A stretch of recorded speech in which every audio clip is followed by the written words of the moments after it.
ठीक है, तो स्टार्ट करते हैं हम अपनी क्लास। आज जो है हम लोगों ने कल जो है क्लाइमेटोलॉजी पढ़ना शुरू किया था, और क्लाइमेटोलॉजी में हमने कल जो है कंपोनेंट ऑफ एटमॉस्फेयर देख लिया था। आज हमें क्या देखना है, कंपोनेंट वो स्ट्रक्चर ऑफ एटमॉस्फेयर। एटमॉस्फेयर की संरचना क्या है, वायुमंडल की संरचना क्या है ना। तो हमने कल जो पढ़ा था उसको 2 मिनट 5 मिनट में रिवाइज कर लेते हैं, है ना। देखिए, क्लाइमेटोलॉजी के डिफिनेशन में हमने क्या देखा था कि जो क्लाइमेट है ना, देखिए जलवायु विज्ञान में हमने क्या देखा था कि पूरी पृथ्वी की सतह या किसी स्थान विशेष की जो जलवायु होती है ना, उसका अध्ययन किया जाता है। हमने आपको साधारण भाषा में बताया था कि पृथ्वी है, अक्षांश है अगर कोई, और उस अक्षांश पर वर्षा का प्रतिरूप क्या है, तापमान का प्रतिरूप क्या है ना, वहां पर क्लाइमेटिक कंडीशन कौन सी हैं, इसका अध्ययन किया जाता है विशेष रूप से, है ना। तो क्लाइमेटोलॉजी में जो क्लाइमेट है ना, उस वो बना है क्लाइमा से। क्लाइमा का मतलब होता है बराबर, है ना, बराबर। तो ये हमने कल देखा था। फिलहाल अभी आगे देखते हैं हम लोग। देखा था कि हम्बोल्ट जो है उन्हें क्लाइमेटोलॉजी का जनक बोला जाता है। क्यों? क्योंकि उन्होंने क्लाइमा वर्ड दिया था, है ना, क्लाइमा वर्ड दिया था। हम जलवायु विज्ञान के अंतर्गत जो है वायुमंडल का चैप्टर देखेंगे, सूर्य तप का चैप्टर देखेंगे, है ना, वायु तापमान देखेंगे, वायुदाब एवं पौने, आर्द्रता एवं वर्षण, वायु राशियां एवं वाताग्र, चक्रवात और प्रतिचक्रवात, मौसम एवं जलवायु, ये हमें इसमें कवर करना है जलवायु विज्ञान के अंतर्गत। ये जो टॉपिक है ना, वो यूपीएससी के लिहाज से बता रहा हूं मैं आपको। यहाँ पे सिर्फ यूपीपीसीएस क्या कहूँ, पीसीएस और यूपीएससी के लिए ही इंपॉर्टेंट है ना, और अदर एग्जाम के पॉइंट ऑफ व्यू से नहीं पढ़ा रहा हूं मैं। तो अगर आप कोई और एग्जाम दे रहे हैं ना, तो उसके लिए आपको अदर सोर्सेज भी फॉलो करने पड़ेंगे। लेकिन अगर आप बेसिक अंडरस्टैंडिंग के लिए भी बैठे हैं यहाँ पर, तो भी बहुत बढ़िया है। आप ज्योग्राफी अगर पढ़ना शुरू करना चाहते हैं तो यहाँ से भी शुरू कर सकते हैं, ठीक है। लेकिन बेसिक अंडरस्टैंडिंग पीसीएस और यूपीएससी के लिए ही इंपॉर्टेंट है ना, बाकी के लिए मैं नहीं पढ़ा रहा अभी इसमें, ठीक है। हम लोग जो डिस्कशन कर रहे हैं वो सिर्फ और सिर्फ यूपीएससी, पीसीएस और बेसिक फॉर इंफॉर्मेशन के लिए कह सकते हैं, उसके लिए कर रहे हैं, है ना। तो चलिए, हमने वायुमंडल का संगठन देखा था। वायुमंडल का संगठन में हमने देखा था कि जो वायुमंडल हमारा है वो पृथ्वी की सतह से लगभग 10,000 किलोमीटर ऊंचा है ना। 10,000 किलोमीटर तो कहने के लिए है, वो अनंत है, कहां तक है हमें नहीं पता, बट जो आखिरी लेयर है उसका कुछ अंदाजा नहीं है हमें। लेकिन फिर भी हम लगभग 10,000 किलोमीटर, कहीं कहीं 15,000, कभी 29,000 किलोमीटर ले लिया जाता है। लेकिन क्या है ना कि गैसों के जो अणु हैं वो जितनी ऊंचाई तक पाए जाएंगे वहां तक एटमॉस्फेयर पाया जाएगा, है ना। तो क्या है, वायुमंडल का तात्पर्य पृथ्वी के चारों ओर उपस्थित वायु के आवरण या घेरे से है ना। पृथ्वी के चारों ओर एक गैसों का एक आवरण है, घेरा है, इसी को वायुमंडल बोला जाता है। आपने हाल के दिनों में ही सुना होगा कि चंद्रमा पर एटमॉस्फेयर नहीं है ना, वायुमंडल नहीं है, वायु नहीं पाई जाती है। क्यों? इसलिए नहीं पाई जाती क्योंकि उसमें उतना ग्रेविटेशनल फोर्स नहीं है। पृथ्वी का लगभग 1/6 ही है, 1/6 भाग ही जो है, हिस्सा जो है वो ग्रेविटेशनल फोर्स उसमें है, अगर हम देखें कंपैरिजन में तो, है ना। तो पृथ्वी का ग्रेविटेशनल फोर्स ज्यादा है और वो वायुमंडल को अपने साथ रख सकता है ना, जोड़े रख सकता है, इतनी पावर है उसमें। लेकिन चंद्रमा के पास इतना ग्रेविटेशनल फोर्स नहीं है कि वो एटमॉस्फेयर को कैरी कर सके, समझ रहे हैं। तो इसीलिए चंद्रमा पर या मून पर जो है वो एटमॉस्फेयर नहीं है, वायु नहीं पाई जाती है ना। इसलिए आपने देखा होगा कि जब चंद्रयान 3 गया, लैंड किया, सॉफ्ट लैंडिंग की, तो वहां पर कुछ निशान छोड़े, और वो निशान के बारे में बोला जा रहा था कि ये निशान अगले 100-150 सालों तक कम से कम तो बने ही रहेंगे, क्योंकि वहां पर एटमॉस्फेयर है नहीं, वायु चल नहीं रही है, तो जो कण जहां पर है वहां पर ही रहेगा, समझ रहे हैं। तो ना तो जो चिन्ह वो छोड़कर गया है, निशान छोड़कर गया है ना, रोवर जो है वो उसको मिटा नहीं सकता कोई, है ना, क्योंकि वहां पे हवा है ही नहीं, एटमॉस्फेयर है ही नहीं चल रहा, ठीक। तो ये देखा था। फिर इसके बाद हमने देखा था कि यहाँ पर क्या है कि वायुमंडल अनेक गैसों का मिश्रण है। जो इसके अलावा गैसों के साथ साथ वायुमंडल में धूल कण जो है वो या तो ठोस अवस्था में हो सकते हैं या तरल अवस्था में हो सकते हैं। तो इनका भी मिश्रण होता है। तो ये जो धूल के कण होते हैं ना, इन्हें क्या बोलते हैं? एरोसॉल बोलते हैं, है ना, एरोसॉल बोलते हैं। तो यहाँ पर अगर वायुमंडल की परिभाषा के बारे में बात करें तो वायुमंडल जो है वो गैसों का एक आवरण है। गैसों, अगर तीन शब्दों में कहें, गैस और धूल कणों का एक आवरण है जो पृथ्वी के गुरुत्वाकर्षण के सहारे पृथ्वी के साथ जुड़ा हुआ है। ठीक, ये बात रही। अब आइए आगे देखते हैं। वायुमंडल की औसत मोटाई जो है लगभग यहाँ पे बोल रहा हूँ लगभग 10,000 किलोमीटर है, परंतु समस्त वायुमंडल के कुल द्रव्यमान का 99% हिस्सा जो है वो 32 किलोमीटर की कम ऊंचाई तक ही सीमित है। मैं आपको, अगर मैं सीधे सीधे कहूं कि पृथ्वी की सतह से जब हम ऊपर की ओर जाएंगे तो लगभग 5 किलोमीटर के दायरा अगर हम देखें तो उसमें 50% से ज्यादा गैसें आ जाती हैं, है ना। पूरे वायुमंडल में अगर 100 गैसें हैं, 100 यूनिट गैस है, तो 50 यूनिट गैस जो है वो पृथ्वी की सतह के 5 किलोमीटर के दायरे में ही आ जाती है। और अगर हम लगभग 29 किलोमीटर या 32 किलोमीटर की ऊंचाई तक जाते हैं तो क्या है, लगभग 99% हिस्सा जो है वायुमंडल के गैसों का वो सिर्फ और सिर्फ 32 किलोमीटर या 29 किलोमीटर के दायरे में ही आ जाता है। समझ रहे हैं? तो यहाँ पर क्या है कि पृथ्वी की सतह के निकट जो है वो गैसों का जो घनत्व है वो काफी ज्यादा है ना, काफी ज्यादा है। अतः वायुमंडल की ऊपरी परतों में, ये मैं आपको समझा ही चुका अभी, ठीक है। नाइट्रोजन और ऑक्सीजन, नाइट्रोजन और ऑक्सीजन जो है वो सर्वाधिक मात्रा में पाए जाते हैं।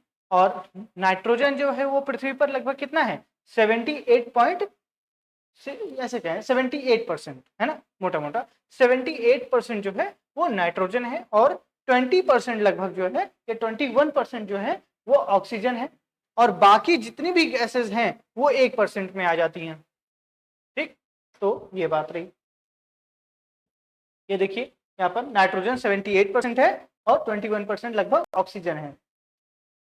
बाकी अगर आपको डिटेल में देखना है तो नाइट्रोजन जो है वो 78.08% है और ऑक्सीजन कितना है, 20.95% है।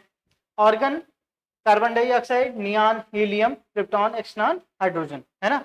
ये और भी गैसेस हैं जो पाई जाती हैं एटमॉस्फेयर में।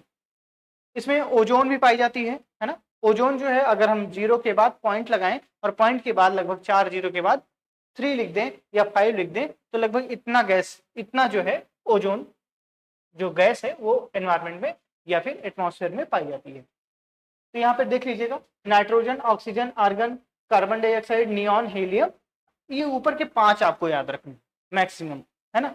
मैक्सिमम के कम से कम अगर मैं कहूँ कि कम से कम 5 आपको याद होने चाहिए, है ना। नाइट्रोजन, ऑक्सीजन आपको याद रहेगा, इसके बाद आपका आर्गन आ जाएगा, कार्बन डाइऑक्साइड, नियॉन और हीलियम। आप यही इतना याद कर लीजिए 6, ठीक है, हीलियम तक। ये जो है मैक्सिमम सबसे ज्यादा पाई जाने वाली गैसें हैं एटमॉस्फेयर में। अब वायुमंडल की जो गैसें हैं उनके बारे में डिटेल में देखेंगे। तो अगर हम देखें तो वायुमंडल में नाइट्रोजन की मात्रा सर्वाधिक है ना। तो नाइट्रोजन की सर्वाधिक मात्रा है। नाइट्रोजन जो है वो सभी जीवित जीव जो हैं उनके जीवन के अस्तित्व के लिए बहुत ही लाभदायक है या सहायक है। अगर ये नाइट्रोजन नहीं होगा तो पृथ्वी पर जीवन का अस्तित्व होना पॉसिबल नहीं है। अभी हम जब ना एटमॉस्फेयर को और अच्छे से पढ़ेंगे ना, उसका अध्ययन करेंगे, तब हमें पता चलेगा कि एटमॉस्फेयर हमारे जीवन के लिए कितना महत्वपूर्ण है और कितने सारे उसमें फैक्टर्स हैं जो हमारे जीवन के लिए बहुत महत्वपूर्ण है। अगर उसमें से कोई भी एक फैक्टर नहीं होगा ना तो पृथ्वी पर जीवन मुश्किल है, जीवन की कल्पना कर पाना भी संभव नहीं है ना, कोई भी एक फैक्टर। तो अभी अगर हम कहें कि नाइट्रोजन सिर्फ हटा दें एटमॉस्फेयर से और फिर जीवित रहें तो मुश्किल है, नहीं हो पाएगा। ऑक्सीजन हटा दें तो पॉसिबल ही भी बिल्कुल भी सोच भी नहीं सकते, है ना। कार्बन डाइऑक्साइड, हमें लगता है कि कार्बन डाइऑक्साइड जो है वो हमारे लिए जरूरी नहीं है, बट जो है कार्बन डाइऑक्साइड भी उतने ही महत्वपूर्ण है जितने की ऑक्सीजन या फिर अदर गैसेस हैं। ठीक, तो ये क्या है कि एटमॉस्फेयर में जो भी फैक्टर्स हैं वो फैक्टर्स जो हैं, अगर एक भी फैक्टर नहीं रहेगा तो फिर हमारे जीवन का अस्तित्व या पृथ्वी जो है वो रहने लायक ग्रह नहीं रह जाएगा, है ना। तो नाइट्रोजन क्या प्रोवाइड करता है, क्या ऐसा है नाइट्रोजन में जो जिसकी वजह से हमारे जीवन का अस्तित्व है? तो सबसे पहली बात तो नाइट्रोजन जो है वो 78% है, ये पहला फैक्टर हो गया। दूसरा फैक्टर क्या है कि नाइट्रोजन जो है वो बहुत सारे प्रोटीन बनाने में मदद करता है ना। हमें हमारे शरीर को या पेड़ पौधों को या जीवन जो भी जीव हैं उनको प्रोटीन की बहुत आवश्यकता होती है, या फिर कहें तो अलग अलग तरह के आवश्यकताओं की पूर्ति जो है वो नाइट्रोजन से की जाती है। नाइट्रोजन पोषक तत्वों को, पोषक तत्व मतलब प्रोटीन का वाहक होता है एक तरह से। तो अगर हम कहें, मैंने कल समझाया था आपको कि जो वायुमंडल में नाइट्रोजन है वो डायरेक्टली हम लोग ऑब्जर्व नहीं करते हैं, है ना, या कहें पेड़ पौधे डायरेक्टली उसको ऑब्जर्व नहीं करते, उसको यूज नहीं करते हैं।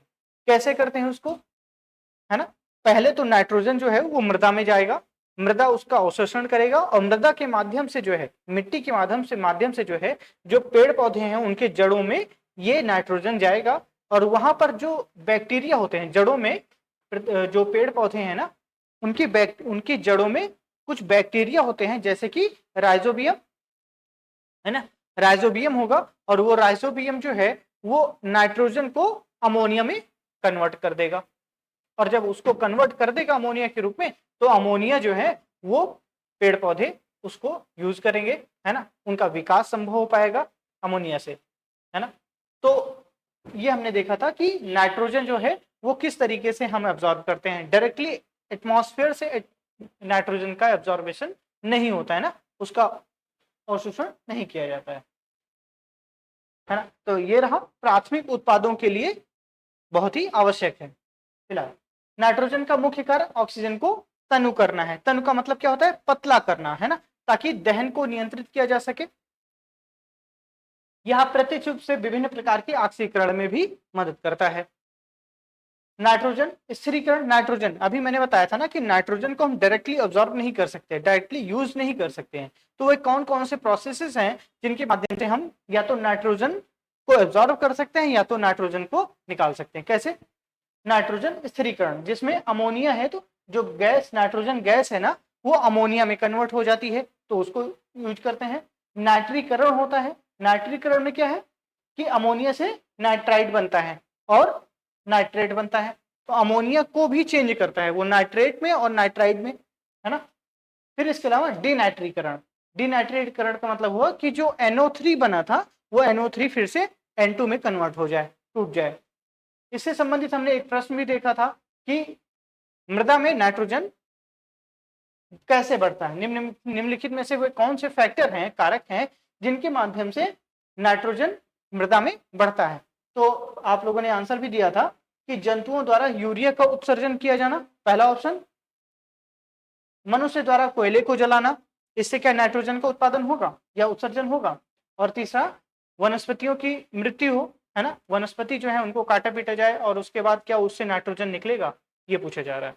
तो ऑप्शंस भी दिए गए थे इसमें, केवल एक, केवल दो और तीन, केवल एक और तीन, केवल और एक दो तीन, सभी। तो इसमें क्या होगा, जंतुओं द्वारा यूरिया का उत्सर्जन किया जाता है, बिल्कुल सही है ना। और तीसरा जो है वनस्पतियों की मृत्यु, है ना, जो जैसे पेड़ है तो पेड़ जब पत्तियां हैं, मान लीजिए पत्ती जो है वो जब गिरती है टूट करके तो उसमें अमोनिया होती है, और वो अमोनिया, वो पत्ता जो है ना वो डिकम्पोज हो जाता है और वो टूट करके फिर से अमोनिया में, फिर से जो है वो अमोनिया में ही कन्वर्ट हो जाता है, अमोनिया रहता ही है और उसको पेड़ फिर से ऑब्जर्व कर लेते हैं। आपने देखा होगा कि खासतौर पे जहाँ पे किस खेती होती है ना, तो वहां पर क्या होता है, पराली वगैरह जला दिया जाता है, तो उससे क्या है कि जो अमोनिया होती है ना, वो अमोनिया फिर से जो पेड़ पौधे हैं वो फिर से ऑब्जॉर्व कर लेते हैं और अच्छे तरीके से फिर से जो है विकसित होते हैं पेड़ पौधे जो हैं। तो खासतौर पर ये देखा जाता है। तो यहाँ पर हम लोगों ने ये सब भी देखा था, ये सब आप पढ़ लीजिएगा, कुछ विशेष नहीं, उसी का एक्सप्लेनेशन है।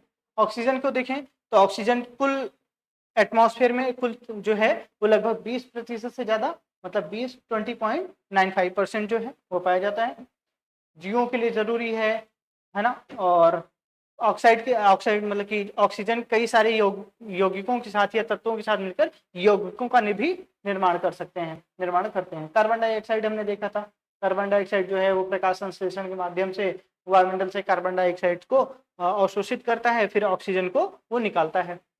कौन? पेड़ पौधे। ठीक, तो ये सब था। आप इसको एक बार अगर आप पढ़ लेंगे ना तो आपको याद आ जाएगा, रिमाइंड हो जाएगा। फिलहाल इसमें इंपॉर्टेंट ऐसा कुछ नहीं है जो मैं आपको फिर से बताऊं। हाँ, ये था इंपॉर्टेंट। अभी हाल के दिनों में खूब चर्चा में रहा होगा, है ना, हाल के वर्षों में, अगर जब से आप पढ़ाई कर रहे होंगे तब से आपने क्लाइमेट चेंज तो नाम सुना ही होगा कि जलवायु परिवर्तन हो रहा है, जलवायु परिवर्तन हो रहा है ना, ग्लोबल वार्मिंग हो रही है, ग्लोबल वार्मिंग हो रही है। और उसके लिए उत्तरदायी जो गैस है ना, रिस्पॉन्सिबल गैस है, वो कौन सी है?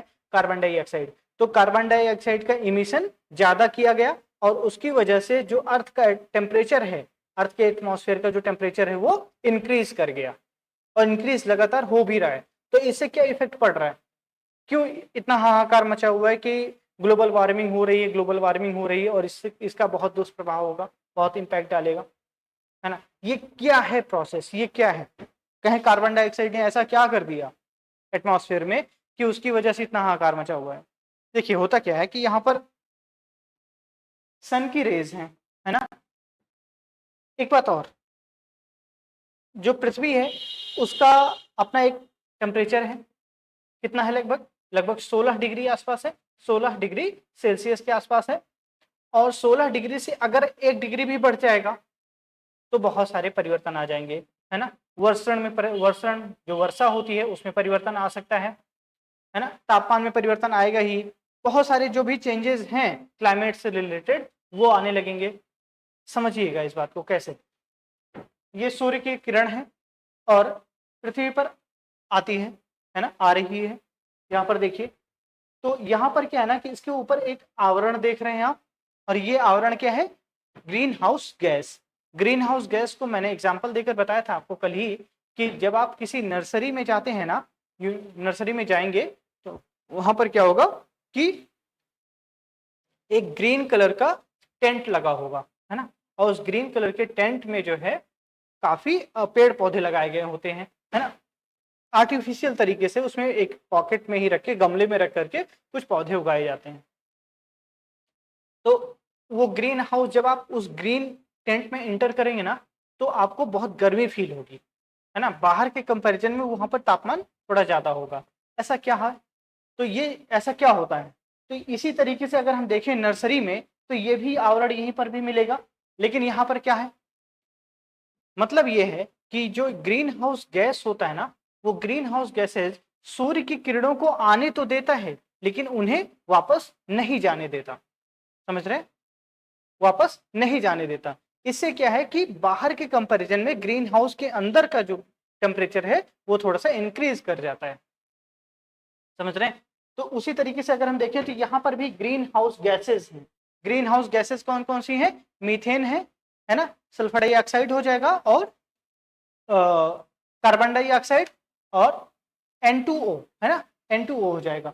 तो ये 4 गैसेस हैं, और ये इनमें से अगर कोई भी एक गैस, फिलहाल तो अभी देखें तो ये गैसेस का एक आवरण बना हुआ है ना। और ये गैसेस क्या करती हैं कि सूर्य से जो भी प्रकाश की किरण आती है या ऊष्मा आती है उसको थोड़ा बहुत ये ऑब्जॉर्व कर लेते हैं। ऑब्जॉर्व करने का मतलब होता है कि उसको पृथ्वी तक आने तो देते हैं, लेकिन जब पृथ्वी से वे वापस जाने लगती हैं किरणें तो इन्हें वापस नहीं जाने देता है ना। जब वापस नहीं जाने देता है तो कुछ किरणें तो चली जाती हैं लेकिन कुछ रह जाती हैं, और ये किरणें जो ये ऊष्मा है ये इसी जो लेयर है इसी के बीच में मूव करती रहती है ना। तो ये क्या है? ये जो ऊष्मा इसमें बची रह गई यही है। इसी की वजह से जो पृथ्वी है उसका टेम्परेचर लगभग 16 डिग्री के आसपास बना रहता है औसतन, है ना। औसतन 16 डिग्री के आसपास बना रहता है। क्यों? क्योंकि यहाँ पर ऊष्मा जो है वो रुकी हुई रहती है। अगर यही लेयर ना हो, ग्रीन हाउस गैस ना हो, है ना, तो पृथ्वी का जो टेम्परेचर है वो लगभग -20 डिग्री कम से कम होगा, है ना। कम से कम -20 डिग्री होगा, -20 डिग्री के आसपास होगा, और यहाँ पर जीवन संभव नहीं होगा, जीवन संभव नहीं हो पाएगा। तो ग्रीन हाउस गैस जो है वो भी एक महत्वपूर्ण गैस है, और जिसकी वजह से पृथ्वी पर जीवन संभव हो सकता है, हुआ है। तो अगर ये एक बात ये रही कि सीमित मात्रा में जितनी जरूरत है उतनी ग्रीन हाउस गैसेस रहेंगी तो ठीक रहेगा, लेकिन अगर उसमें से कोई भी एक ग्रीन हाउस गैस, जो 4 है ना, उसमें से कोई एक ग्रीन हाउस गैस की मात्रा में अगर बढ़ोतरी हो जाएगी तो होगा क्या कि ये जो ज्यादा ये रेस आ रही हैं, और अगर मान लीजिए ग्रीन हाउस गैसेस की संख्या बढ़ गई, यहाँ पर इमिशन ज्यादा हो गया उनका, तो ये ज्यादा किरणों को रोकेंगे, ज्यादा ऊष्मा को अवशोषित करेंगे, और जब ज्यादा ऊष्मा को अवशोषित करेंगे तो उससे टेम्परेचर भी पृथ्वी का क्या होगा, बढ़ने लगेगा। और जब पृथ्वी का टेम्परेचर बढ़ेगा तो इससे जो है बहुत सारे क्लाइमेटिक चेंजेस आएंगे। इसी को बोला जाता है क्लाइमेट चेंज, जलवायु परिवर्तन। तो जो जलवायु परिवर्तन हो रहा है वो क्यों हो रहा है, क्योंकि जो ग्लोब है वो गर्म हो रहा है, तो इसी को बोला जाता है ग्लोबल वार्मिंग, है ना। अगर मान लीजिए कोई ऐसा फैक्टर कि मान लीजिए ग्रीन हाउस गैसेस कम हो, अभी तो ज्यादा हो रहा है तो क्लाइमेट चेंज हो रहा है। क्लाइमेट चेंज में क्या है, ग्लोबल वार्मिंग हो रहा है, ग्लोबल वार्मिंग की वजह से क्लाइमेट चेंज हो रहा है ना, जलवायु परिवर्तन हो रहा है। लेकिन मान लीजिए कि अगर ये ग्रीन हाउस गैसेस ना हो तो क्या होगा कि जितनी सूर्य की किरणें ऊष्मा आएगी पृथ्वी पर, वो उतनी ही पूरी की पूरी वापस हो जाएगी। तो इससे क्या है, अर्थ का जो टेम्परेचर है वो बहुत गिर जाएगा, बहुत कम हो जाएगा, और यहाँ पर जीवन बिल्कुल भी संभव नहीं रहेगा, है ना। तो क्या होगा, इसी तब भी जलवायु परिवर्तन होगा, है ना। अगर ग्रीन हाउस गैसेस नहीं होती हैं, है ना, या कम हो जाती हैं, तो सूर्य की जो किरणें हैं यहाँ पर ज्यादा आएंगी और उतनी ही वापस चली जाएंगी। इससे क्या होगा, यहाँ पर फिर से जलवायु परिवर्तन होगा, लेकिन ग्लोबल वार्मिंग नहीं होगा, ग्लोबल जो है वो कोल्ड होगा, कोल्डिंग कंडीशन में आएगा, है ना, शीत हो जाएगा, शीतलन होगा। समझ रहे हैं, पृथ्वी जो है बहुत ठंडी हो जाएगी, क्योंकि जितनी मात्रा में सूर्य की उष्मा आ रही है उतनी ही पूरी की पूरी वापस चली जा रही है। लेकिन अभी क्या है कि अगर सीमित मात्रा में ग्रीन हाउस गैस रहेगी तो उससे ऊष्मा जो है वो कुछ ना कुछ इस लेयर में बची रह जाएगी, जिससे पृथ्वी पर जीवन संभव हो सकेगा। लगभग 16 डिग्री के आसपास टेम्परेचर रहेगा जिसमें जीवन संभव है। ठीक है, तो ये रही ग्लोबल वार्मिंग। ये देखिए warming effect green house gases है ना। ये देखिएगा, बाकी जो कार्बन डाइऑक्साइड है वो इमिशन कैसे होता है, तो जीवाश्म ईंधन के उत्सर्जन से होता है, जिसमें तेल, कोयला, प्राकृतिक गैस के जलने से वातावरण में कार्बन डाइऑक्साइड का प्रतिशत चिंताजनक दर से बढ़ा हुआ है ना। ओजोन, ओजोन को अभी आज हम फिर से डिटेल में देखेंगे, लेकिन यहाँ पर चूंकि गैसेस का डिस्कशन हुआ था तो हमने थोड़ा सा यहाँ पे रेफरेंस दिया था। ओजोन क्या है, ओजोन में ऑक्सीजन के 2 अणु और एक नया ऑक्सीजन जो होता है ना, नवनिर्मित, उसका एक परमाणु होता है, तो 3 परमाणु मिलके ओजोन का निर्माण करते हैं। वायुमंडल में एक महत्वपूर्ण गैस है ना। इसको हम लोग डिस्कस करेंगे अभी, आज ओजोन को ठीक से डिस्कस करेंगे, क्योंकि आज जब ओजोन परत पढ़ेंगे हम लोग, है ना। देख लेते हैं,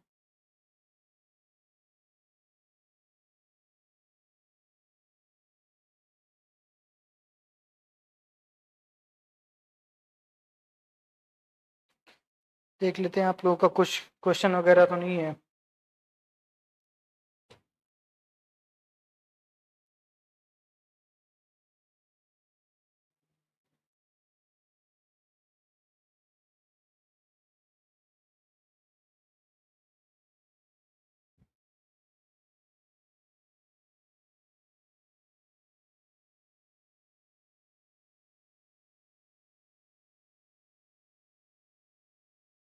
फिलहाल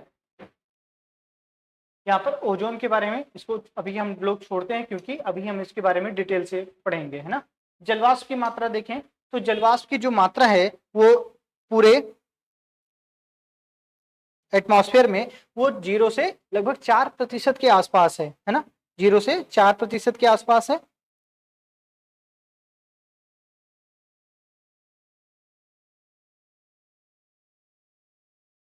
जीरो से 4% के आसपास है।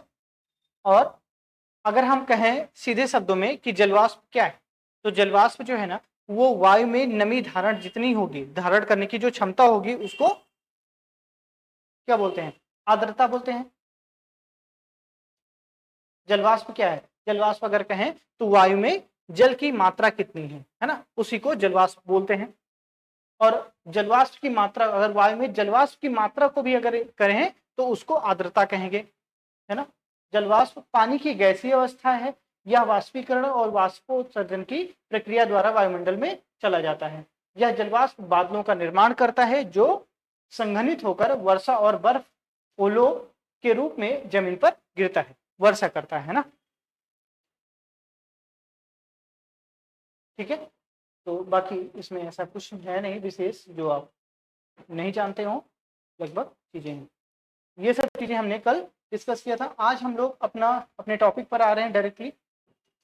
ठीक है, जिसमें क्या था कि वायुमंडल की संरचना।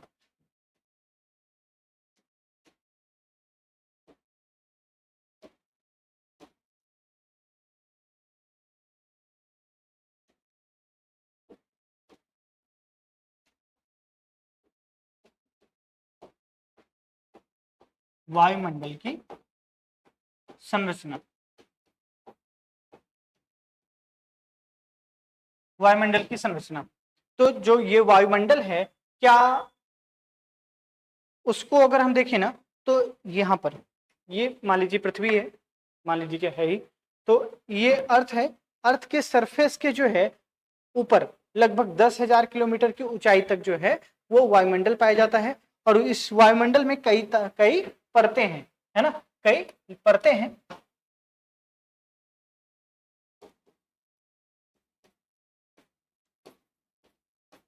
परतें हैं, है ना। और ये परतें जो हैं किन आधार पर हैं, किस आधार पर ये वायुमंडल की संरचना को अलग अलग डिफाइन किया गया है, कैसे, तो तापीय आधार पर, है ना, तापीय आधार पर।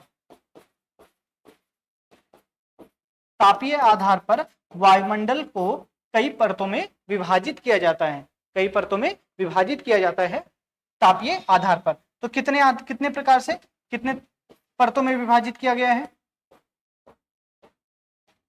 5 परतों में, है ना, 5, मुख्य रूप से 5 हैं। तो कौन कौन से, एक तो क्षोभ मंडल, क्षोभ मंडल, दूसरी जो लेयर है उसे समताप मंडल कहते हैं, है ना, समताप मंडल, तीसरी समताप मंडल हो जाएगा, मध्य मंडल, मध्य मंडल, चौथी जो लेयर है उसे ताप मंडल कहेंगे, ताप मंडल कहेंगे, है ना। और जो बाहर पांचवी है उसे बहिर्मंडल,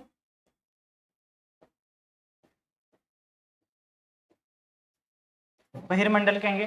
तो 5 प्रकार के मंडल हैं, या कहें 5 प्रकार के परतें हैं जो वायुमंडल की संरचना का निर्माण करते हैं। इसमें अगर इंग्लिश में अगर आपको याद करना हो ना, तो ट्रोपोस्फेयर,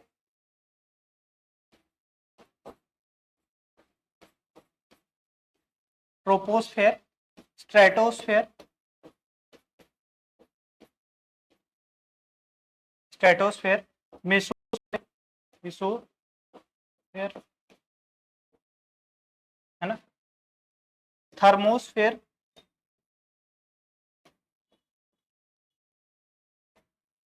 थर्मोस्फेयर और एक्सोस्फेयर, है ना।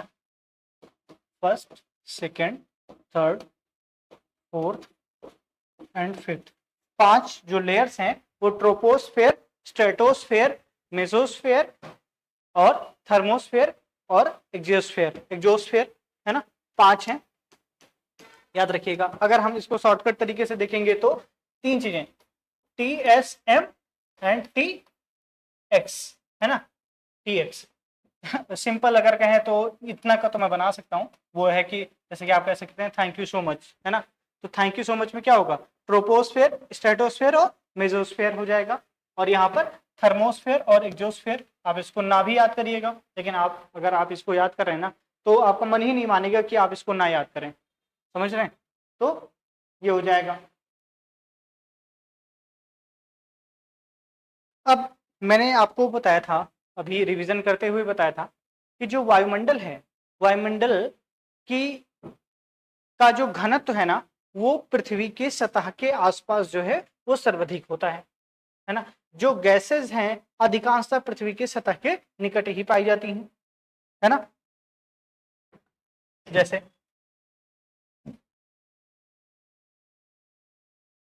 क्या हो, क्या कह रहे हैं?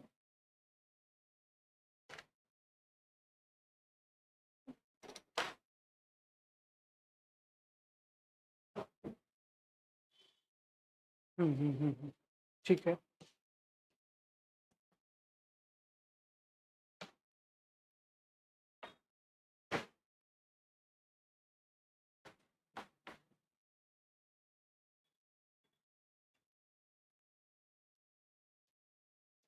ठीक, ठीक है। सही है, सही है, बिल्कुल सही है ना? सही है, बिल्कुल।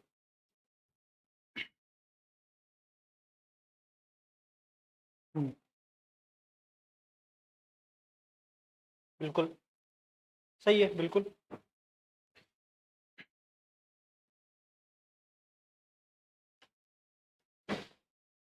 है ना? हमने क्या देखा था कि हमने ये पढ़ा था कि मान लीजिए ये अर्थ का ये सतह है ना? पृथ्वी की सतह है और पृथ्वी की सतह से जब हम ऊपर की ओर जा रहे हैं, है ना? मान लीजिए ऊपर की ओर जाएँगे, ऐसे ऊपर की ओर बढ़ रहे हैं, तो जो यहाँ का तापमान वो क्या कहते हैं, जो यहाँ पे गैसेज़ है ना, वो अर्थ के पास जो है वो सबसे ज़्यादा पाई जाएँगी, है ना? सबसे ज़्यादा पाई जाएँगी। यहाँ पर इनका घनत्व सबसे ज़्यादा होगा, है ना? यहाँ पर अगर कहें तो घनत्व सबसे ज़्यादा होगा। अब लगभग अगर हम कहें कि 5 किलोमीटर, है ना? ये कितना है? 5 किलोमीटर है और 5 किलोमीटर तक अगर देखें तो लगभग 50% जो पूरे एटमॉस्फेयर की गैसेज़ हैं वो पाई जाती हैं। ठीक है? लेकिन अगर हम कहें कि लगभग 30 किलोमीटर या 32 किलोमीटर तक जाएं तो ये लगभग 99% हो जाता है। तो क्या हुआ कि पृथ्वी की सतह से जब हम एटमॉस्फेयर में बढ़ेंगे तो लगभग 32 किलोमीटर की ऊंचाई तक पहुंचने के बाद हमें क्या पता चलेगा कि जो भी गैसेस हैं उनका घनत्व सर्वाधिक पृथ्वी की सतह के आसपास ही है। ठीक है, तो मैक्सिमम जो गैसेस हैं वो पृथ्वी की सतह से लगभग 32 किलोमीटर की ऊंचाई तक ही पाई जाती हैं और उसके बाद काफी विरल हो जाता है। तो जैसे जैसे हम एटमॉस्फेयर में ऊपर की ओर बढ़ेंगे वैसे वैसे जो एटमॉस्फेयर है वो विरल होता जाएगा। सघन है, अभी पृथ्वी की सतह के पास सघन है, काफी रेयर है और जैसे जैसे ऊपर बढ़ते जाएंगे वैसे वैसे काफी विरल होता जाएगा, वहां पर गैसेस की संख्या कम हो जाएगी, है ना? हो सकता है यहाँ पर ऐसे हो, है ना, काफी कम हो, काफी दूर दूर हो और यहाँ पर क्या है, गैसेस जो है बहुत ज्यादा सघन है ना? यहाँ पर इनका घनत्व ज्यादा है ना? घनत्व ज्यादा है फिलहाल। तो ये बात रही आपकी। फिर आगे देखते हैं, आइए क्षोभ मंडल, एक एक लेयर देखते हैं।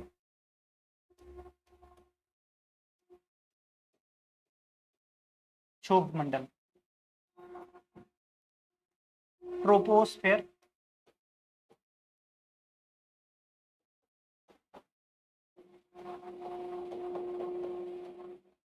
ट्रोपोस्फेयर, है ना? ट्रोपोस्फेयर, क्षोभ मंडल, इसका मतलब क्या होता है? अगर चलिए आपसे मैं एक प्रश्न के साथ शुरू करता हूं चीजों को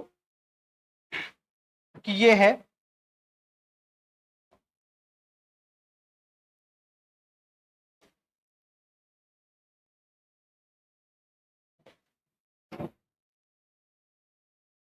ये पृथ्वी की सतह है ना? इसको क्या बोल देंगे? सतह। ठीक है, मान लीजिए यहाँ पे सन है ना, सिंपल सा, और यहाँ से जो सूर्य की किरणें हैं वो पृथ्वी की सतह पर पड़ रही हैं, है ना? पृथ्वी की सतह पर पड़ रही हैं। यहाँ पर सूर्य की किरणें पहुंची और मान लीजिए यहाँ पर टेम्परेचर बढ़ा, तो इस सतह के संपर्क की जो भी वायु होगी, है ना, ऐसे कर सकते हैं बेहतर रहेगा, जो वायु है वो भी तो गर्म होगी। ठीक है, और जब वायु गर्म होगी तो वायु गर्म होकर के ये क्या है, वायु, ये गर्म वायु है ना, गर्म वायु है। और गर्म वायु जो है वो उसकी प्रवृत्ति होती है कि जब वायु गर्म होगी तो वो फैलेगी, है ना? फैलेगी और ऊपर की ओर उठेगी, है ना, ऊपर की ओर उठेगी, फैलेगी और ऊपर की ओर उठेगी। तो ये क्या है, सूर्य की किरण यहाँ पे पड़ रही है ऐसे, और इसके इस अर्थ या सतह के आसपास का जो एटमॉस्फेयर है वो गर्म हो रहा है, और गर्म होकर जो साथ साथ में जो गैसेस हैं, एटमॉस्फेयर है वो गर्म होगा, और फिर उसके बाद ये ऊपर की ओर उठेगा, है ना, ऊपर की ओर उठेगा, ऊपर की ओर उठेगा। तो यहाँ पर क्या है, देखिए गैसेस जो हैं वो ऊपर की ओर उठ रही हैं, समझ रहे हैं? ऐसा सिंपल सा, अभी देखिए अभी इसका क्या मतलब है, अभी आपको समझ में आ जाएगा, है ना। मतलब क्या हुआ, ये गर्म है,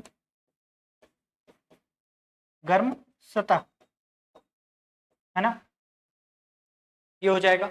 तो जो संपर्क की हवा है वो ऊपर की ओर उठने लगेगी।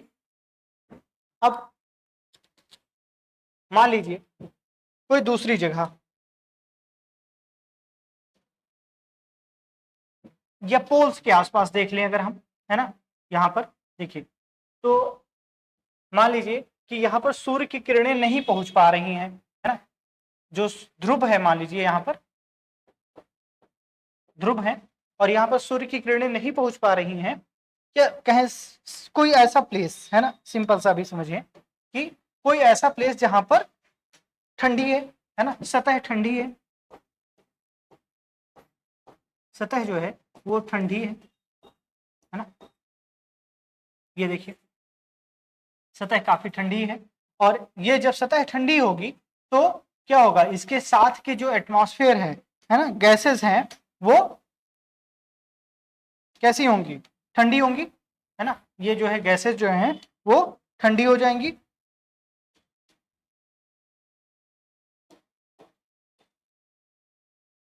इसके आसपास की जो गैस है वो ठंडी हो जाएगी।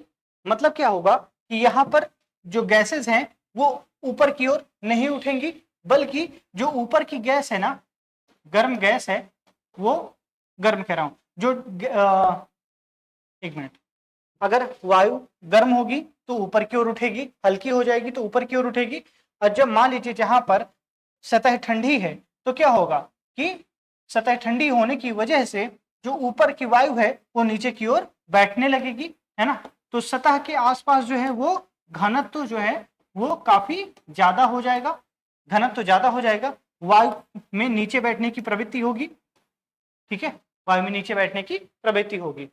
इसका मतलब क्या हुआ कि देखिए कहीं पर पृथ्वी की सतह के आसपास देखेंगे तो कहीं पर वायु ऊपर उठ रही है और कहीं पर वायु नीचे बैठ रही है ना, तो क्या हो रहा है, वायु का मिक्सचर हो रहा है ना, मिक्सचर हो रहा है, मिक्स हो रहा है, तो क्या बोलते हैं, ट्रोपोस का मतलब यही होता है, अभी समझे होंगे आप थोड़ा सा, ट्रोपोस, ट्रोपोस का मतलब ही क्या होता है, मिक्सिंग, है ना,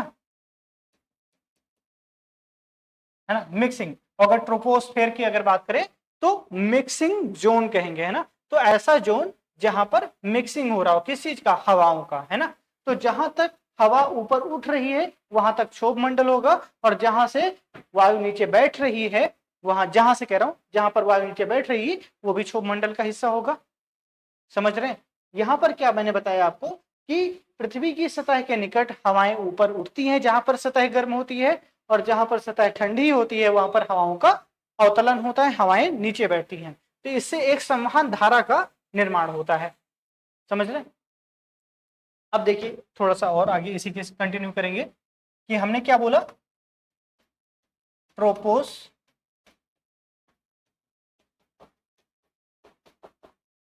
ट्रोपोस्फेयर में क्या बोला, जोन ऑफ मिक्सिंग, है ना, जोन ऑफ मिक्सिंग, मतलब जैसे ऐसा जोन जहां पर हवाएं मिक्स हो रही होंगी, है ना, सीधी सी बात है।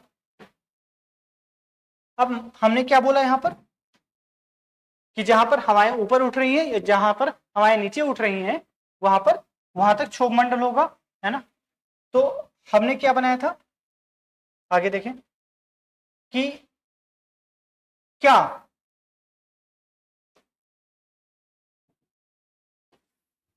ये अर्थ का सरफेस है और अर्थ के सरफेस से अगर हम इसको कहें कि ये 0 डिग्री है, मतलब विषुवत रेखा है, और ये क्या है 90 डिग्री है, ठीक है, ध्रुव है ना, तो क्या होगा,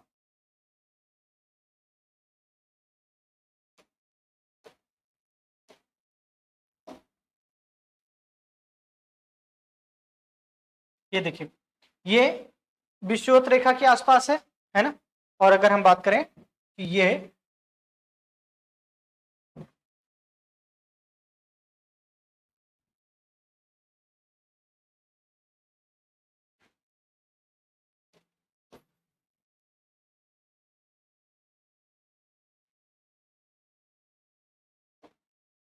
कितना था 0 डिग्री था और ये 90 डिग्री है ना। अभी हमने क्या डिस्कस किया कि जहां पर हवाएं ऊपर उठ रही हैं, जहां तक हवाएं ऊपर उठ रही हैं वो क्षोभ मंडल का हिस्सा होगा, मतलब वायुमंडल का वो हिस्सा जहां पर हवाएं ऊपर उठती हैं और जहां पर नीचे बैठती हैं वो पूरा का पूरा क्षोभ मंडल का हिस्सा होगा। मतलब ऐसा क्षेत्र जहां पर हवाएं मिक्स हो रही हो, मिश्रण हो रहा हो।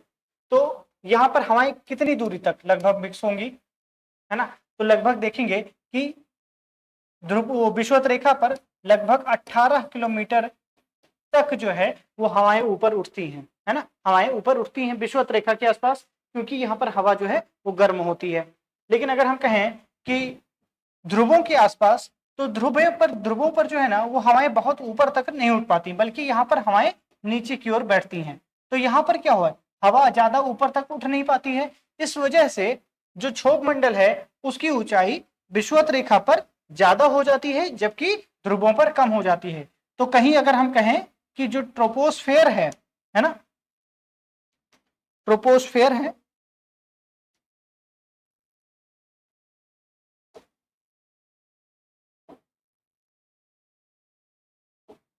ट्रोपोस्फेयर है, उसकी जो ऊंचाई ऐसे कहें, ऐसे कैसे बनेगा, तो जो ट्रोपोस्फेयर है या क्षोभमंडल है वो कुछ इस आकार का बनता है ना। यहां पर कितना हो जाएगा, लगभग लगभग ये 8 किलोमीटर है ना, 8 किलोमीटर ऊंचाई है ध्रुवों पर विषुवत रेखा क्षोभमंडल की, है ना। क्षोभमंडल की जो ऊंचाई है वो ध्रुवों पर कम हो जाती है और विषुवत रेखा पर ज्यादा हो जाती है। आइए हम इसके माध्यम से देखते हैं, है ना। ये देखिए कुछ चीजें भी हैं यहाँ पर। तापमान के आधार पर वायुमंडल की संरचना को 5 परतों में विभाजित किया जाता है। ये परतें हैं कौन कौन सी, एक्सोस्फीयर, थर्मोस्फीयर, मेसोस्फीयर, स्ट्रेटोस्फीयर और ट्रोपोस्फीयर। इसमें देखते हैं क्षोभ मंडल, इसे पृथ्वी के वायुमंडल की सबसे निचली परत कहते हैं। क्षोभ मंडल की सतह से शुरू होता है, पृथ्वी की सतह से शुरू होता है ना, पृथ्वी की सतह से ही शुरू होगा और 8 किलोमीटर ध्रुवों से और 18 किलोमीटर भूमध्य रेखा की ऊंचाई तक जाता है। भूमध्य रेखा पर अधिक ऊंचाई का मुख्य कारण क्या है, गर्म संवहन धाराएं ऊपर की ओर उठती हैं, है ना, उनकी उपस्थिति होती है। सभी प्रकार के मौसम परिवर्तन, अच्छा एक बात और, जब गर्म हवाएं ऊपर उठेंगी, गर्म हवाओं में नमी होगी और नमी होगी तो वो क्या होगा, अपने साथ जो है बादलों का निर्माण करेंगे, संघनन की प्रक्रिया होगी, बादल का निर्माण होगा और उससे क्या होगा, वर्षा होगी, है ना, बड़े बड़े तूफान आ सकते हैं। वर्षा किसी भी प्रकार में हो सकती है, जैसे कि पत्थर गिरना, ओले गिरना, है ना, पत्थर गिरना, ओले गिरना, पानी का बरसना, इस तरह से जो भी वर्षण की प्रक्रिया है वो भी इसी जोन में होगा। क्यों होगा, क्योंकि हवाएं यहीं पर ऊपर उठ रही हैं, है ना। आगे चल के अगर हम देखेंगे अभी अन्य जो परतें हैं उसमें देखेंगे हवाएं है ही नहीं, मतलब हवा है लेकिन वो ऊपर की ओर उठ नहीं रही है। तो जब भी ऊपर की ओर हवा उठेगी तभी वर्षा होगी, है ना। आप देख लीजिए जब आपके यहाँ, हमारे यहाँ भारत में गर्मी का सीजन होता है ना, तो वहां पर क्या है, ज्यादा टेम्परेचर पड़ता है और टेम्परेचर ज्यादा होता है तो जो सतह है उसके आसपास की वायु गर्म होती है और ऊपर की ओर उठने लगती है। जब ऊपर की ओर उठती है, हवाएं चलती हैं, तो उसके बाद वर्षा होती है। लेकिन शीत ऋतु में वर्षा नहीं होती है, क्यों, क्योंकि हवाएं जो है वो ऊपर की ओर उठ नहीं पाती, क्योंकि सतह के आसपास का जो तापमान है वो बहुत कम होता है और इस वजह से ना हवा ऊपर उठती है और ना ही वर्षा होती है। फिर आप सोच रहे होंगे कि शीत ऋतु में जनवरी के आसपास कहीं वर्षा देखने को मिलती है, तो उसका रीजन हवाओं का ऊपर उठना नहीं है, बल्कि उसका दूसरा रीजन है ना, प्रतिचक्रवात है। वो जब पूर्वी यूरोप में, पूर्वी क्या पश्चिमी यूरोप में देखेंगे तो वहां से जेट पौने अपने साथ प्रति चक्रवात को लेकर आती हैं, जिसकी वजह से भारत में वर्षा होती है शीत ऋतु में, ना कि हवाओं के ऊपर उठने से। ठीक है, पूछा गया है स्टेटमेंट कि भारत में शीत ऋतु के समय जो है वर्षा होने का क्या कारण है। तो क्या वो मानसूनी वर्षा होती है? बिल्कुल नहीं होती, है ना। क्या पौने ऊपर उठती हैं? नहीं, हवाएं ऊपर नहीं उठ पाती हैं, उठती नहीं है, क्योंकि वो गर्म ही नहीं है। जब गर्म होगी तभी ऊपर उठेगी, तो गर्म भी नहीं है, तो वर्षा कैसे होती है? तो वर्षा होने का कारण क्या है कि जो पश्चिमी यूरोप है, भूमध्य सागर के आसपास का जो क्षेत्र है, वहां पर प्रति चक्रवात उत्पन्न होता है, और वो प्रति चक्रवात जेट पवनों के माध्यम से भारतीय क्षेत्र की ओर आता है, तिब्बत की ओर आकर्षित होता है ना, तिब्बत का पठार जो है उस ओर आकर्षित होता है, तो रास्ते में भारत पड़ता है, तो यहाँ पर वर्षा होती है शीत ऋतु में। तो फिलहाल हम लोग डिस्कस कर रहे थे कि जो हवाएं हैं वो गर्म होंगी, और गर्म होने के बाद अपने साथ नमी भी लेकर जाएंगी ऊपर की ओर। जब ऊपर जाने के बाद टेम्परेचर कम होगा, तो टेम्परेचर कम होने की वजह से जो है वहां पर संघनन की प्रक्रिया होगी, बादलों का निर्माण होगा, और फिर वर्षा होगी, है ना। वायुमंडल की ऊंचाई बढ़ने के साथ, हाँ एक बात और, कि वायुमंडल में ऊंचाई बढ़ने के साथ, मतलब जब भी क्षोभ मंडल में हम ऊंचाई बढ़ेगी ऊपर, हम ऊपर की ओर जाएंगे, तो जो तापमान है वो कम होता जाएगा। लगभग 165 मीटर जो है, जैसे ही हम ऊपर जाएंगे तो 1 डिग्री सेल्सियस कम हो जाएगा, है ना, 1 डिग्री सेल्सियस कम हो जाएगा। देखिए, मान लीजिए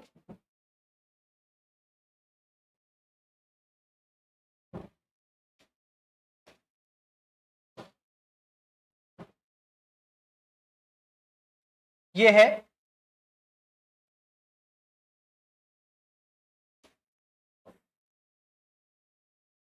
ये अर्थ का सरफेस है ना, और सरफेस से ये 1 किलोमीटर, 2 किलोमीटर, 3 किलोमीटर, है ना, ऐसे ऊपर तक जाते जाएंगे। तो अगर हमने यहाँ पर डिस्कस किया कि 165 मीटर जब हम ऊपर जाएंगे तो 1 डिग्री सेल्सियस जो है वो कम हो जाएगा, ठीक है, तापमान कम हो जाएगा। अगर हम 1 किलोमीटर देखें तो फिर कितना, लगभग 6.5 डिग्री सेल्सियस टेम्परेचर कम हो जाएगा। मतलब क्या हुआ कि अगर हम 1 किलोमीटर की ऊंचाई पर जाते हैं, तो 1 किलोमीटर की ऊंचाई पर जाने के बाद यहाँ पर 6.5 डिग्री टेम्परेचर कम हो जाएगा। फिर जैसे दूसरे किलोमीटर में जाएंगे ना, तो ये फिर से यहाँ पर 6.5 डिग्री सेल्सियस कम हो जाएगा, यहाँ पर भी 6.5 डिग्री सेल्सियस कम हो जाएगा। यही देखिए, तीन ऐसे मैंने बताया, 3 किलोमीटर की ऊंचाई पर 6.5 डिग्री कम होता जाएगा, डिग्री सेल्सियस टेम्परेचर कम होता जाएगा। तो इसको क्या बोलते हैं ना, ये ऊंचाई बढ़ने के साथ क्षोभ मंडल में, ऊंचाई बढ़ने के साथ क्षोभ मंडल में तापमान में जो कमी आती है उसको सामान्य ह्रास दर कहते हैं ना, नॉर्मल लैप्स रेट कहते हैं, यहाँ पर लिखा भी होगा, देखिए इसे सामान्य ह्रास दर कहते हैं, नॉर्मल लैप्स रेट कहते हैं। अब बात आती है कि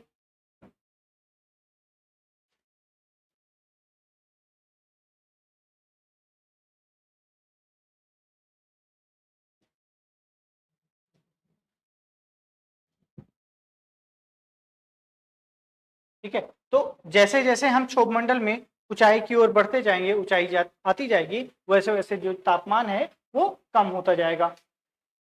इसे नॉर्मल लैप्स रेट कहा गया, है ना, नॉर्मल लैप्स रेट कहा गया।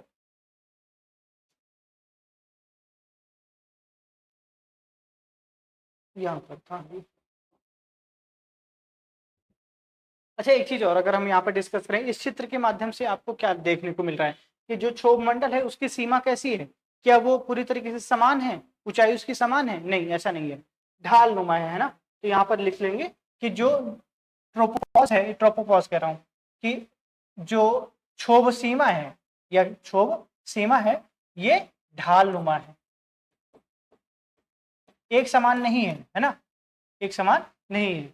अगर हम कुछ इस तरीके से भी बना सकते हैं, ये मान लीजिए विषुवत रेखा वाला क्षेत्र हुआ, है ना, जहां पर ये 18 किलोमीटर पाया जाता है, और यहीं पर देखें ध्रुवों के आसपास, तो यहाँ पर क्या होगा, लगभग 8 किलोमीटर, है ना, 8 किलोमीटर की ऊंचाई होगी।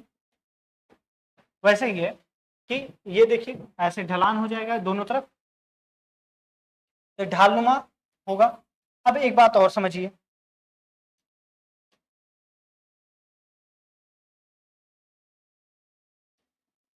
एक बात और देखिए कि जहां पर ये ट्रोपो है, ट्रोपोस्फेयर है, ट्रोपोस्फेयर जहां पर रुकेगा उसको ही ट्रोपोपॉज बोलते हैं।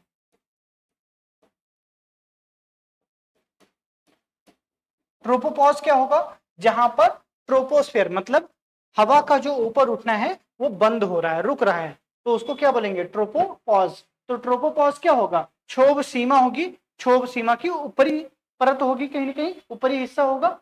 क्षोभ सीमा यहाँ पर भी हो सकती है, क्षोभ सीमा यहाँ पर भी हो सकती है ना। तो अगर हम ऊपरी क्षोभ सीमा देखें तो इसको ट्रोपोपॉज बोलते हैं। समझ रहे हैं? ये बात हो जाएगी। फिर इसमें तो लगभग क्षोभ मंडल में सारी चीजें। एक बात और, क्योंकि यहाँ पर मौसम से संबंधित सभी क्रियाएं होती हैं, हवाओं का ऊपर उठना होगा तो यहाँ पर बादल बनेगा, बादल का निर्माण होगा, है ना, वर्षा होगी, संघनन की प्रक्रिया होगी, है ना, बहुत सारे मौसम से संबंधित जो भी घटनाएं हैं वो इसी क्षेत्र में होंगी, इसी जोन में होगा। तो क्या है कि यहाँ पर जो हवाई जहाज उड़ता है ना, प्लेन उड़ता है, प्लेन जो उड़ता देखा है ना, वो इस लेयर में नहीं उड़ता है, वो जल्दी से जल्दी इस लेयर को क्रॉस करके ऊपर वाले लेयर में जाना चाहेगा, है ना, जहां पर मौसम संबंधी कोई भी घटनाएं ना हो रही हो, क्योंकि मौसम संबंधी घटनाएं होंगी तो जो प्लेन है उसको उड़ने में दिक्कतें आ सकती हैं। इस वजह से जो प्लेन है वो समताप मंडल में उड़ता है, ना कि क्षोभ मंडल में, है ना, क्षोभ मंडल में। तो जो भी यहाँ पर देखिए आप, चलिए वो तो है ही है, समझ रहे। तो क्षोभ मंडल के बारे में दो तीन चीजें मैं ब्रीफ कर देता हूं आपको, कि इसकी ऊंचाई ध्रुवों पर 8 किलोमीटर लगभग है और विषुवत रेखा पर ये 18 किलोमीटर है, 18 किलोमीटर। लेकिन अगर हम औसत ऊंचाई देखें, औसत ऊंचाई कितनी होती है? 13 किलोमीटर। 13 किलोमीटर जो है वो औसत ऊंचाई होती है इसकी, है ना। तो क्षोभ मंडल की जो ऊंचाई है, औसत ऊंचाई, वो 13 किलोमीटर है। ध्रुवों पर इसकी ऊंचाई कम हो जाती है, जबकि विषुवत रेखा पर सर्वाधिक होती है, लगभग 18 किलोमीटर हो जाती है। ये हो जाएगा विषुवत, वो क्या कहते हैं, ट्रोपोस्फेयर में या क्षोभ मंडल में ऊंचाई के साथ तापमान में कमी आएगी। क्यों आएगा? क्योंकि यहां पर वायु जो है वो, वायु कहना है, तापमान में कमी आएगी। और तापमान में कमी आने के बाद जिस हिसाब से, जिस दर से लगभग 165 मीटर प्रति डिग्री जो है वो टेम्परेचर कम होता जाएगा, 1 डिग्री जो है वो टेम्परेचर कम होगा 165 डिग्री, 165 मीटर ऊपर जाने पर। मतलब कि अगर हम 1 किलोमीटर ऊंचाई पे जाते हैं तो 6.5 डिग्री सेल्सियस तापमान कम हो जाएगा, है ना, 6.5 डिग्री तापमान कम हो जाएगा। तो जैसे जैसे ऊंचाई की ओर बढ़ते जाएंगे क्षोभ मंडल में, वैसे वैसे तापमान कम होता जाएगा। इसे जोन ऑफ मिक्सिंग कहते हैं, क्योंकि यहाँ पर हवाएं ऊपर उठती हैं और नीचे बैठती हैं, सीधा सा फंडा। यहाँ पर घनत्व भी सबसे ज्यादा होगा, पृथ्वी के सतह के आसपास जो है हवाओं का घनत्व सबसे ज्यादा होगा, डेंसिटी जो है वो विंड्स की सबसे ज्यादा होगी, है ना। एक बात ये हो जाएगा। क्षोभ सीमा या ट्रोपोपॉज जो कहेंगे, वो ट्रोपोपॉज जो है वो ढालनुमा है, ना कि समानांतर, है ना, बराबर नहीं है बल्कि ढालनुमा है ना, उसमें एंगल है, ठीक है।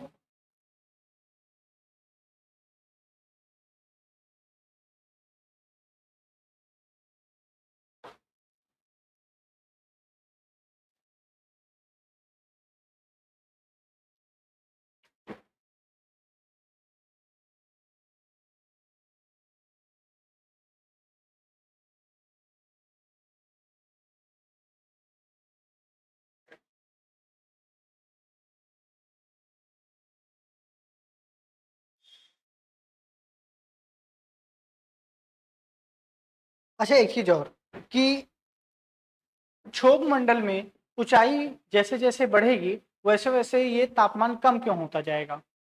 कुछ लॉजिक, कुछ सोचिए आप लोग, ऐसा क्यों है कि तापमान कम होता जाता है? सीधा सा एक फंडा है, आपको इतना समझिए कि जैसे सतह के निकट रहेंगे तो जो ताप वो घनत्व है कणों का या गैसों का वो ज्यादा होगा। जब ज्यादा होगा तो वो ऊष्मा को अधिक अवशोषित करेंगे, है ना। और जैसे जैसे हम ऊपर की ओर बढ़ते जाएंगे वैसे वैसे जो तापमान है वो कम होता जाएगा, क्योंकि गैसों का घनत्व भी कम होता जाएगा। ये देखिए, मान लीजिए ये पृथ्वी की सतह है यहाँ पर, ये 1 किलोमीटर, ये 2 किलोमीटर, 3 किलोमीटर। मैंने क्या बताया कि ये 6.5 डिग्री सेल्सियस प्रति 1 किलोमीटर में कम हो जाएगा, है ना।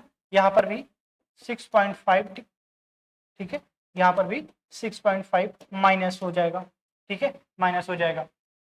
यहाँ पर क्यों सबसे ज्यादा टेम्परेचर होगा और ऊंचाई बढ़ने के साथ तापमान में कमी क्यों आएगी? ऊंचाई के साथ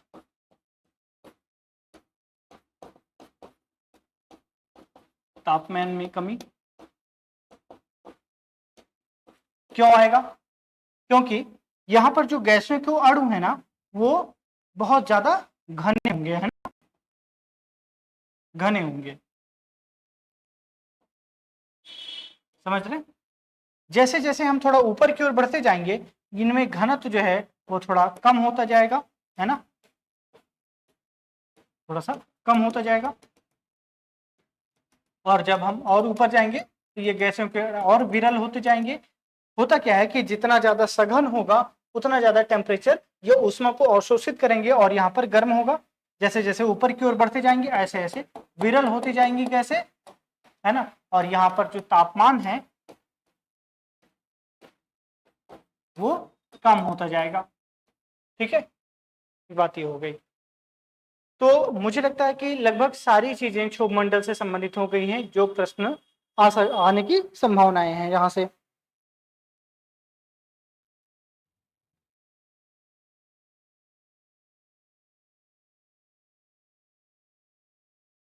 ठीक है, अब आइए बढ़ते हैं हम लोग समताप मंडल की ओर।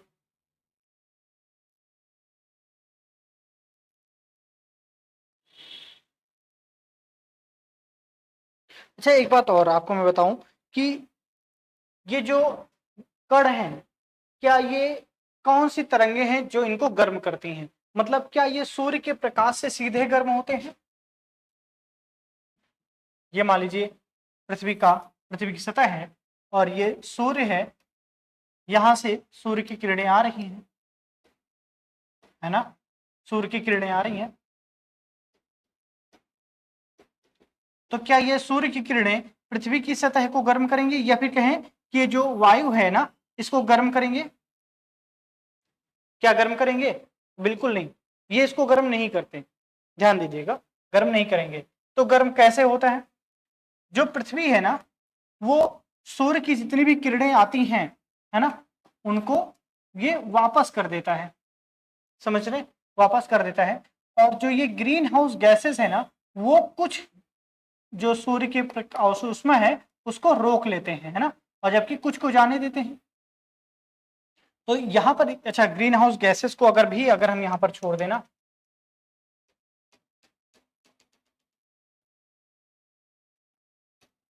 अगर हम ग्रीन हाउस गैसेस को भी छोड़ दें तब भी हम समझा सकते हैं इसको। ये रहा सतह, पृथ्वी की सतह हो गई और सूर्य की किरणें आई यहां पर, ठीक है। और जो सूर्य की किरणें पृथ्वी जो है ना वो अवशोषित नहीं करती बल्कि इससे टकरा करके फिर से ये वायुमंडल में वापस चली जाती हैं, है ना, वायुमंडल में वापस हो जाएंगी। और जब ये वायुमंडल में वापस होंगी तो यहां पर ये लघु तरंगे होती हैं, ठीक है, लघु तरंगे, और ये दीर्घ तरंगे होती हैं। इसको ही जो ये वापस जा रहा है ना इसको ही क्या बोलते हैं? एक तो ये बोल देते हैं दीर्घ तरंगे, दूसरा क्या है? पार्थिव वितरण, है ना, विकिरण, पार्थिव विकिरण, ठीक है। तो पार्थिव विकिरण की वजह से ये जो भूमि से टकरा करके ऊपर एटमॉस्फेयर में जो भी ऊष्मा जाती है उस ऊष्मा के माध्यम से जो वायु के कण हैं वो गर्म होते हैं, ना कि सूर्य के प्रकाश से, ठीक है। तो यहाँ पर क्या है? कि जो कण हैं, ये कण जो है वो सूर्य के प्रकाश से नहीं गर्म होंगे, बल्कि पृथ्वी की सतह से टकराने के बाद जब ये ऊपर की ओर फिर से ऊष्मा जाएगी, वापस जाने लगेगी, तो उससे ये गर्म होंगे, है ना। तो यहाँ पर चूंकि सबसे ज्यादा सघन होता है और पृथ्वी की सतह के निकट है, तो ये सबसे ज्यादा गर्म हो जाएंगे, और जैसे जैसे ऊपर की ओर बढ़ेंगे वैसे वैसे जो है तापमान में कमी आती जाएगी। क्षोभ मंडल में लगभग इतना ही हमें देखना था। अब देखिए आए आगे,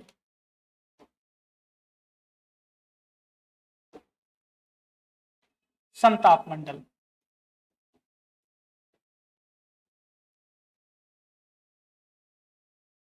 मंडल मतलब स्ट्रेटोस्फेयर।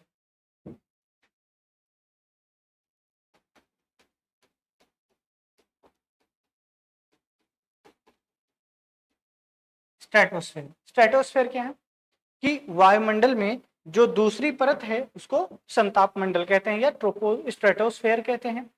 इसी जोन में, इसी परत में जो है वो ओजोन परत पाई जाती है।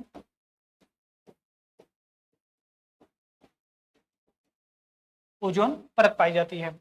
ये पूरे एटमॉस्फेयर का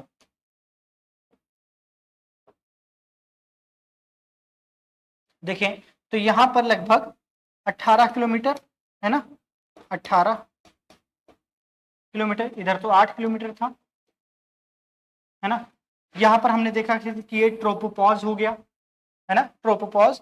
और ट्रोपोपॉज के ऊपर जो है लगभग हम 20 से 25 किलोमीटर, है ना, 5 किलोमीटर का जो एरिया है समताप मंडल का, समताप मंडल का, ये समताप मंडल कितनी ऊंचाई पर है, लगभग 50 किलोमीटर की ऊंचाई तक है। ठीक है, 50 किलोमीटर की ऊंचाई तक समताप मंडल है। 20 से 25 किलोमीटर की डिस्टेंस पे जाएंगे जब हम, तो यहाँ पर एक पतली सी लेयर पाई जाती है 5 किलोमीटर की लगभग, वो क्या है, ओजोन परत है ना,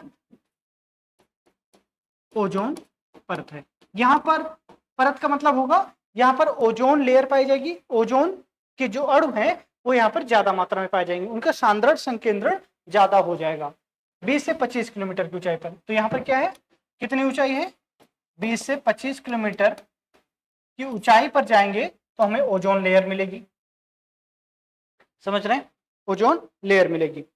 अब आइए एक चीज और देख लेते हैं। अभी हमने देखा कि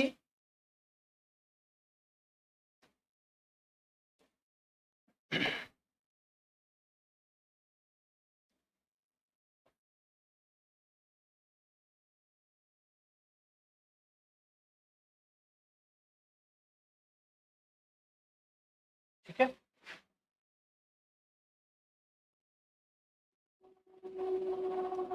ये और यहां पर ये हमने ट्रोपोपॉज देखा था, ठीक, ट्रोपोपॉज ये ढालनुमा है, और फिर यहां पर लगभग जाएं तो 50 किलोमीटर, 50 किलोमीटर की ऊंचाई पर ये क्या है, यहां तक समताप मंडल है।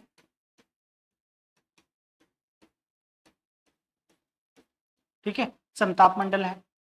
अब आइए अगर हम देखें एक तरह से, तो जो ये क्या है, क्षोभ मंडल है, क्षोभ मंडल है। क्षोभ मंडल देखिए, ये अगर विषुवत रेखा है और ये ध्रुव है, ठीक है, ध्रुव है, जहां पर हवाएं नीचे बैठ रही थी और यहाँ पर हवाएं ऊपर उठ रही हैं, तो जहां हवाएं ऊपर उठेंगी वहां पर इनकी गहराई ज्यादा हो जाएगी। तो मतलब क्षोभ मंडल की जो गहराई है या ऊंचाई है वो विषुवत रेखा के आसपास सबसे ज्यादा है ना, ज्यादा है, और ध्रुवों पर कम है। ठीक है, लेकिन अगर हम समताप मंडल को देखें तो ये 50 किलोमीटर की ऊंचाई तक ही पाया जाता है ना, समताप मंडल जो है वो 50 किलोमीटर की ऊंचाई तक ही पाया जाएगा। तो इस हिसाब से अगर हम कहें तो जो समताप मंडल है उसकी जो गहराई है या ऊंचाई है वो ध्रुवों पर सबसे ज्यादा होगी। क्यों? क्योंकि इसकी ऊपरी सीमा तो निर्धारित है कि 50 किलोमीटर होगा, लेकिन जो शुरुआती सीमा है वो ट्रोपोपॉज की वजह से या ढलान है, इसकी वजह से कहीं ज्यादा और कहीं कम हो जाती है। तो यहां पर क्या है, कम हो जाएगा, बल्कि अगर क्षोभ मंडल कहें तो उल्टा हो जाएगा इसका, जस्ट, है ना। तो एक बात ये थी, मतलब क्या हुआ कि समताप मंडल की जो ऊंचाई है वो ध्रुवों पर सबसे ज्यादा होती है, जबकि ध्रुवों विषुवत रेखा पर सबसे कम होती है। ये समताप मंडल का फीचर है। इसे समताप मंडल क्यों कहते हैं? क्योंकि जैसे ही हम ऊपर की ओर बढ़ते हैं, है ना, ये मान लीजिए क्षोभ मंडल है और यहाँ पर हवाएं ऊपर उठकर आई, है ना, और यहाँ पर देखिए हवाएं नीचे बैठ रही हैं, ठीक। तो जो जोन ऑफ मिक्सिंग है, जोन ऑफ मिक्सिंग है वो यहीं पर हो रही है, ठीक, इसके ऊपर नहीं हो रहा है। लेकिन जब हम नहीं, यहाँ पर कोई भी जोन ऑफ मिक्सिंग नहीं है, तो जैसे ही हम ऊपर की ओर जाते हैं, इसकी यहाँ से 18 किलोमीटर के ऊपर जाते हैं, तो जो तापमान है ना वो स्थिर हो जाता है एकदम, है ना। तो जैसे ही हम समताप मंडल की मतलब कि क्षोभ मंडल की सीमा को क्रॉस करते हैं, उसके बाद जो तापमान है वो स्थिर हो जाता है, ना बढ़ता है ना घटता है। फिर उसके बाद जब हम लगभग 20 किलोमीटर, 20 से 25 किलोमीटर की ऊंचाई पर पहुंचते हैं ना, तो यहाँ पर क्या है, एक ओजोन परत पाई जाती है, ठीक है, ओजोन परत पाई जाएगी। और वो ओजोन परत जो है, ओजोन परत के बाद वाला जो समताप मंडल है ना, ये पूरा का पूरा समताप मंडल हो जाएगा, समताप मंडल है। इसके पूरे ऊपर का हिस्सा जो है, यहां पर तापमान में अधिकतम हो, तापमान बढ़ेगा, तापमान बढ़ेगा,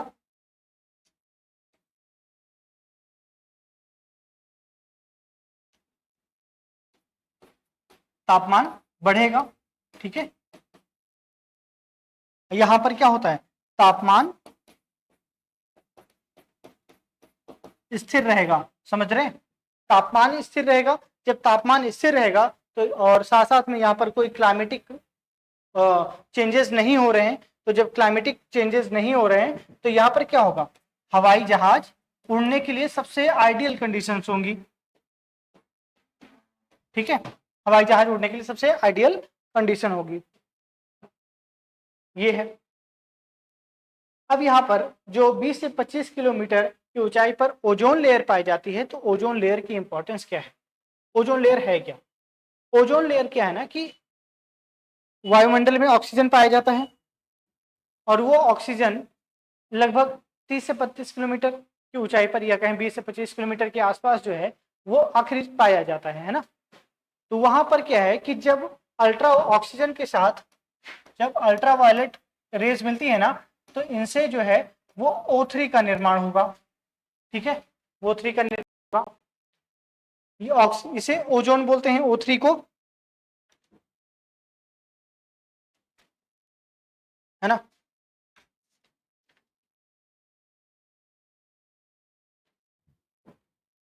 O3 को ओजोन बोलते हैं, ये केमिकल फॉर्मूला हो जाएगा।